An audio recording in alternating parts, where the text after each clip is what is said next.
Exercise 2.3 ninth problem. A plumber can be paid according to the following schemes. In the first scheme, he will be paid rupees 500 plus rupees 70 per hour, and in second scheme he paid rupees 120 per hour. If he works x hours, then for what values of x does the first scheme give better wages? அதாவது என்ன சொல்ல வராங்கன்னா, ஒரு plumber வந்து வேலை செய்கிறாரு.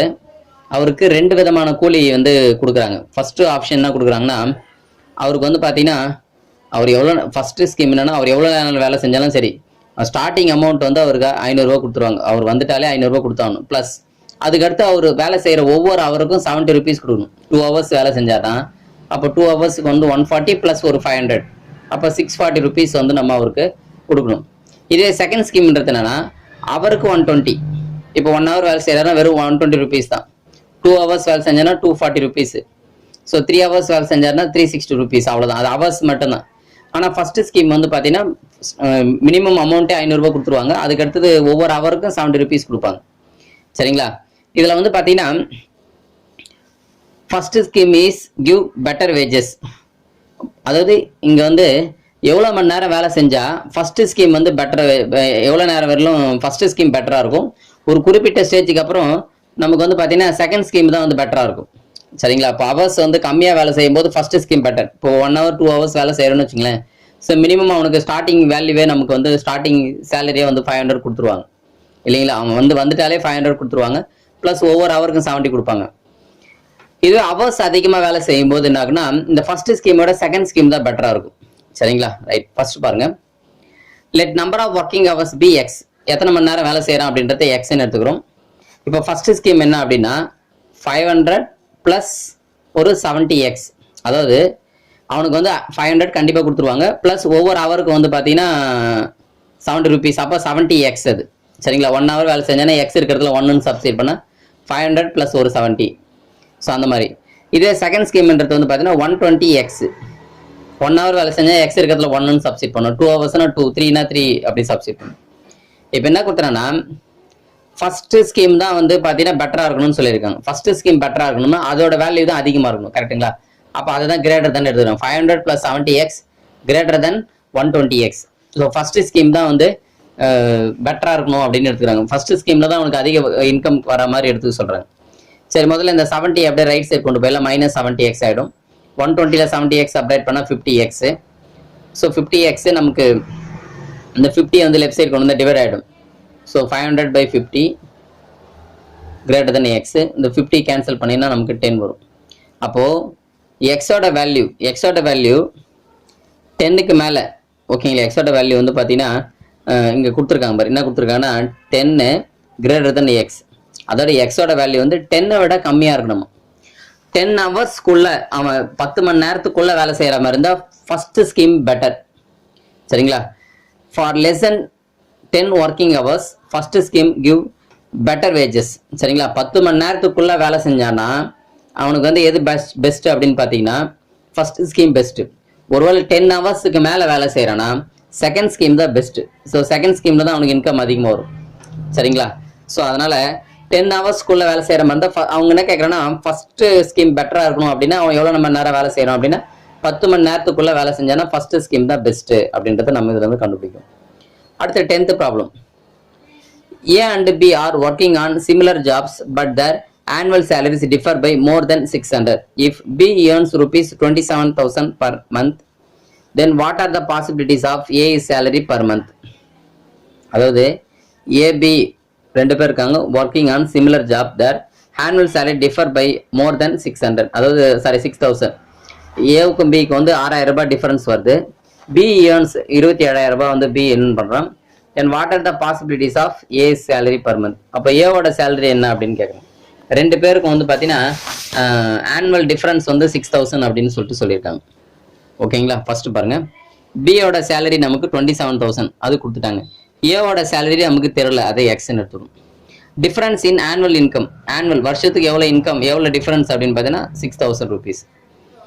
இப்போ difference இன் monthly salary. அப்போ மந்த்லி எவ்வளோ டிஃபரன்ஸ் அப்படின்னு பார்க்கும்பொழுது மந்த்லி எவ்வளோ ஒரு டிஃபரன்ஸு, அந்த 6,000 12ஆல் டிவைட் பண்ணுறாங்க. ஏன்னா வருஷத்துக்கு வந்து 12 மாதம் இல்லையா? 12 மந்த் அப்போ 6000 டிவைட் பண்ணால் 500. அப்போ மாதம் வந்து ரெண்டு பேருக்குடைய சேலரியுடைய டிஃப்ரெண்ட் வந்து 500 ரூபாய். சரிங்களா, ரெண்டு பேருடைய சேலரி டிஃப்ரென்ஸ் வந்து 500 ரூபாய். சரி, இப்போ A salary minus B salary, A சேலரிலேருந்து பி சேலரி லெஸ் பண்ணால் நமக்கு என்ன வரணும், 500 அதிகமாக வரணும். ஸோ அந்த கான்செப்ட் எடுத்துக்கிறோம். ஏவோட சேலரி எக்ஸ்ன்னு எடுத்துக்கிறோம், மைனஸ் பியோட சேலரி 27,000 மாடுலஸ் எடுத்துக்கிறோம். இப்போ இது தனித்தனியாக பிரிச்சுக்கிறோம். மாடுலஸ் ஆஃப் ஏ, அதாவது modulus of x greater than r அப்படிங்கிறதால ரெண்டு கான்செப்ட் எழுதும். எப்படின்னா எக்ஸ் கிரேட்டர் தன் ஆர் எழுதும், அதே மாதிரி x less than minus r அப்படின்னு எழுதும். ஸோ அந்த ரெண்டு கான்செப்ட் எழுதிருக்காங்க. X minus 27,000 greater than 500. அப்போ அதுலேருந்து எக்ஸை கண்டுபிடிக்கிறோம். அப்போ என்ன வரும் அப்படின்னு பார்த்தீங்கன்னா அந்த மைனஸ் 27,000 வந்து ரைட் சைடு வந்து ப்ளஸ் ஆகிடும். அப்போ 27,500. அப்போ எக்ஸோட வேல்யூ வந்து பார்த்தீங்கன்னா 27,500 அதிகமாக இருக்கும்.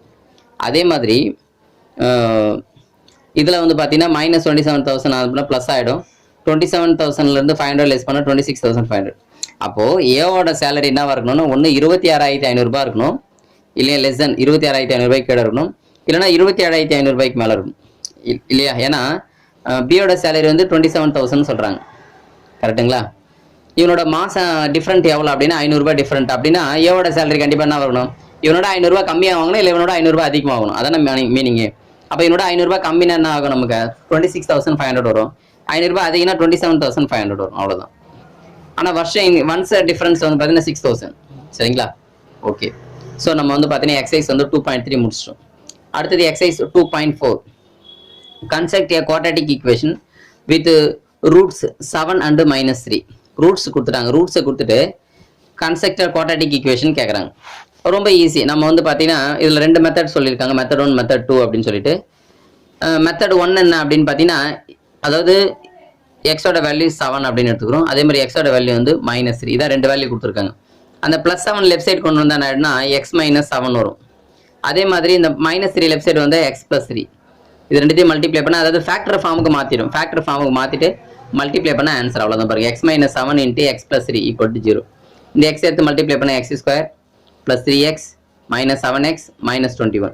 சிம்பிளை பண்ணிங்கன்னா x², இந்த 7x ல் 3x இது பண்ண -4x - 21 = 0. இதான் அந்த குவாட்ராட்டிக் ஈக்குவேஷன். மெத்தட் 2ன்றது என்னன்னா sum of the root product of the root கண்டுபிடி. நம்ம 10th படிச்சிருப்போம். சம் ஆஃப் தி ரூட் ரெண்டு ரூட்டையும் ஆட் பண்ணுங்க. 7 ஒரு ரூட் -3 ஒரு ரூட் ஆட் பண்ணா 4. ப்ராடக்ட் ஆஃப் தி ரூட் ரெண்டுத்தையும் மல்டிப்ளை பண்ணா 7 3 = 21 - 21. இப்போ என்ன ஃபார்முலா, குவாட்ராட்டிக் ஈக்குவேஷன் ஃபார்முலா என்ன ஃபார்முலானா x² - sum of the root into x plus product of the root. இதான் ஃபார்முலா. ஆக்சுவலா x² - sum of the root வந்து என்னது 4. அப்போ -4x, product of the root வந்து -21. அவ்வளோதான், = 0. இதான் ஏற்கனவே வந்திருக்க ஆன்சர், அதுதான். ஓகேங்களா. அதாவது ரூட் கொடுத்துட்டு என்ன பண்ணலாம், நம்ம sum of the root product of the root கண்டுபிடிச்சு அதை வச்சு குவாட்ராட்டிக் ஈக்குவேஷன் ஃபார்ம் பண்ணுறது ஒரு மெத்தடு. இன்னொரு மெத்தட் வந்து ஃபேக்டர் கண்டுபிடிச்சு போகிறது. ஏதாவது ஒன்று மெத்தடில் போட்டால் போதும். நீங்கள் எக்ஸாம்பிள் ஏதாவது ஒரு மெத்தடை நம்ம ஃபாலோ பண்ணால் போதும். அடுத்தது நம்ம பார்க்க போகிறது வந்து பார்த்தீங்கன்னா செகண்ட் சம்.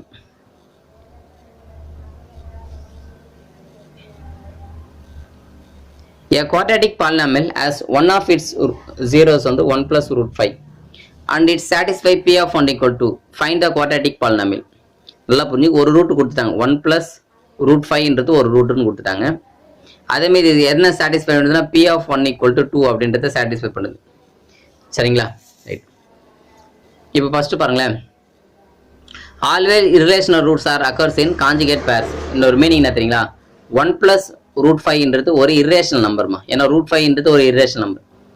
அப்போ 1 + √5 irrational நம்பர் ஒரு ரூட்னா கண்டிப்பாக இதோட ரூட் இன்னொரு ரூட் கண்டிப்பாக 1 - √5 கண்டிப்பாக இன்னொரு ரூட்டாக இருக்கும். ஏன்னா irrational நம்பர் ரூட் எப்பவுமே பேராக தான் வரும். ஒன்று ப்ளஸில் வரும், ஒன்று மைனஸில் வரும், அந்த மாதிரி வரும்.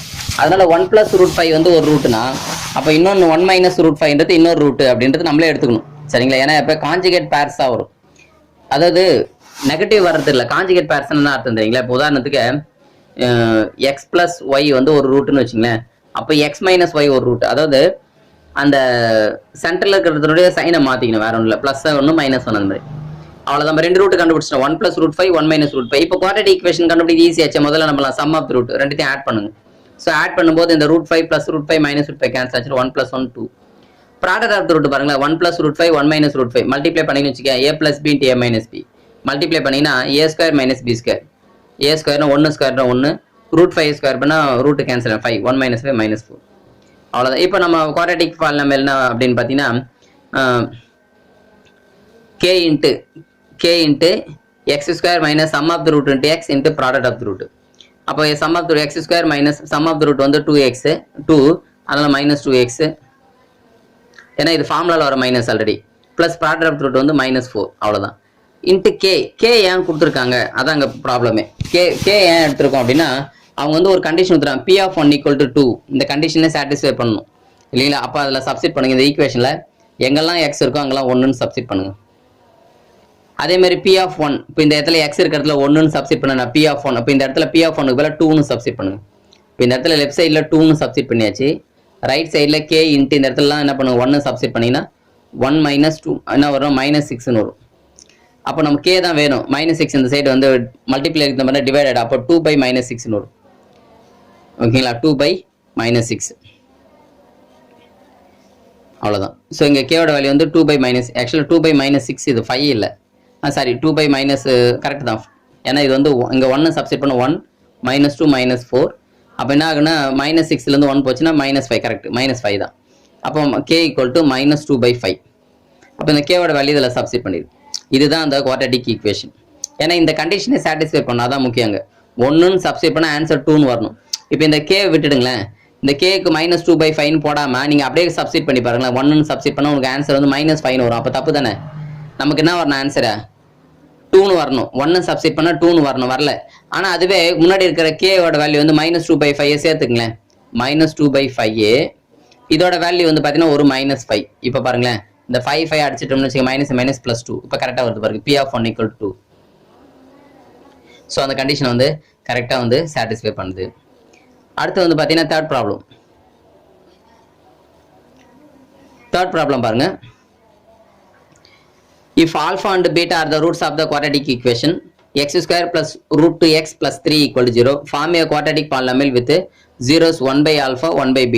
நல்லா புரிஞ்சுங்கம்மா, ஏற்கனவே ஒரு குவாட்ரடிக் ஈக்குவேஷன் கொடுத்துருக்காங்க, அதோட ரூட் வந்து என்னன்னு சொல்லிட்டாங்க, ஒன்று ஆல்ஃபா ஒன்று பீட்டா. அவங்க என்ன சொல்றாங்கன்னா 1/α 1/β, இதை வந்து ஒரு ரூட்டா இருக்கிற இதோட ஈக்குவேஷன் நான் கேட்குறாங்க. ஏன்னா நம்ம 10th இந்த மாடலில் போட்டிருப்போம். முதல்ல என்ன பண்ண, அவங்க ஒரு ஈக்குவேஷன் கொடுத்துருக்காங்கல்ல, அதுக்கு முதல்ல sum of the root product of the root கண்டுபிடிக்கலாம். சம் ஆஃப் த ரூட் கண்டுபிடிக்கலாமா, ஆல்ஃபா + பீட்டா, அதான் சம் ஆஃப் த ரூட். என்ன ஃபார்முலா தெரியுமா, -b/a அப்படின்னு சொல்லுவோம். -b/a இங்க வந்து x² கோஎஃபிஷியன்ட் ஏன்னு எடுத்துக்கணும், x-ஓட கோஎஃபிஷியன்ட் b, கான்ஸ்டன்ட் வந்து c. அப்போ b வந்து என்னது, √2/a வந்து என்னது 1ங்க. அப்போ -√2/1 என்ன வரும், -√2. அதே மாதிரி ப்ராடக்ட் ஆஃப் த ரூட்டுக்கு என்ன ஃபார்முலா தெரியுமா, c/a. இதில் 10th வந்திருக்கு ப்ராடக்ட் ஆஃப் த ரூட் கண்டு, c வந்து என்னது 3/x² 1, அப்போ 3. இப்போ sum of the root product of the root கண்டுபிடிச்சிட்டோம். இப்போ கொஸ்டின் என்னன்னா 1/α 1/β இது ரெண்டும் ரூட்டா இருக்கிற ஒரு ஈக்குவேஷன், அப்போ இது ரெண்டுத்துடைய sum of the root product of the root எது, 1/α 1/β. சரிங்களா, இது ரெண்டுத்துடைய சம் ஆஃப் த ரூட்டும் ப்ராடக்ட் ஆஃப் த ரூட்டும் கண்டுபிடிக்கணும். அப்போ முதல்ல இது ரெண்டுத்தையும் ஆட் பண்ணுங்க, இதோ எழுதிட்டு போட்டிருக்காங்க பாருங்க, x² minus sum of the ரூட்னா 1/α + 1/β. இது ரெண்டுத்தையும் ஆட் பண்ணால் சம் ஆஃப் த ரூட். அதே மாதிரி அதோட ப்ராடக்ட் ஆஃப் த ரூட் 1/α × 1. ஆக்சுவலாக அதை தனித்தனியாக கண்டுபிடிச்சி இங்கே போட்டிருக்கணும், அவங்க மொத்தமாக அப்படியே போட்டாங்க. ஆக்சுவலாக 1/α 1/β முதல்ல தனித்தனியாக கண்டுபிடிக்கலாம். எப்படின்னா 1/α 1/β, இது எல்சிஎம் எடுத்தீங்கன்னு வச்சுங்களேன், ஆல்ஃபா பீட்டா எடுத்துக்கலாம். இதை கிராஸ் பண்ணீங்கன்னு வச்சுங்களேன், நியூமரேட்டரில் ஆல்ஃபா + பீட்டா வரும். ஆல்ஃபா + பீட்டா வேல்யூ தான் நம்ம கண்டுபிடிச்சிருக்கோம் இல்லையா, என்னென்னு கண்டுபிடிச்சிருக்கோம், -√2. அப்போ -√2/α பீட்டா வேல்யூ 3, அப்போ -√2/3 வரும். எது, இந்த சம் ஆஃப் த ரூட். அப்போ -√2/3 தான் இதை போட்டிருக்காங்க. இந்த ரெண்டு மைனஸ் இந்த மைனஸ் ப்ளஸ் ஆகிடுது, அப்போ √2/3x அப்படின்னு வந்துடுது. அடுத்து ப்ராடக்ட் ஆஃப் த ரூட் 1/, ரெண்டுத்தையும் மல்டிப்ளை பண்ணால் 1/α பீட்டா வரும். ஆல்ஃபா பீட்டா வேல்யூ தான் 3 இல்லையா, அப்போ 1/3, அவ்வளோதான், டேரெக்டாக அப்ளை பண்ணிச்சு, அவ்வளோதான் ஆன்சர். ஒரு குவாட்ரடிக் ஈக்குவேஷன் கிடச்சிருச்சு, இதான் ஆன்சரு. இதுக்கடுத்து என்ன பண்ணால் எல்சிஎம் வந்து 3 எடுத்துக்கிறாங்க. எல்சிஎம் வந்து 3 எடுத்துக்கிட்டா கிராஸ் பண்ணிங்கன்னா 3x² + √2x + 1 = 0. அப்புறம் இந்த 3 ரைட் சைடு போனால் 0 ஆகிடும். அப்போ ஆன்சர் வந்து 3x² + √2x + 1 = 0. இதெல்லாம் வந்து ஏற்கனவே நம்ம 10th போட்ட இந்த மாடல்லாம். சரிங்களா, இந்த மாடல் சம்ஸ்லாம் நம்ம 10th வந்து போட்டிருக்கோம். சரிங்களா.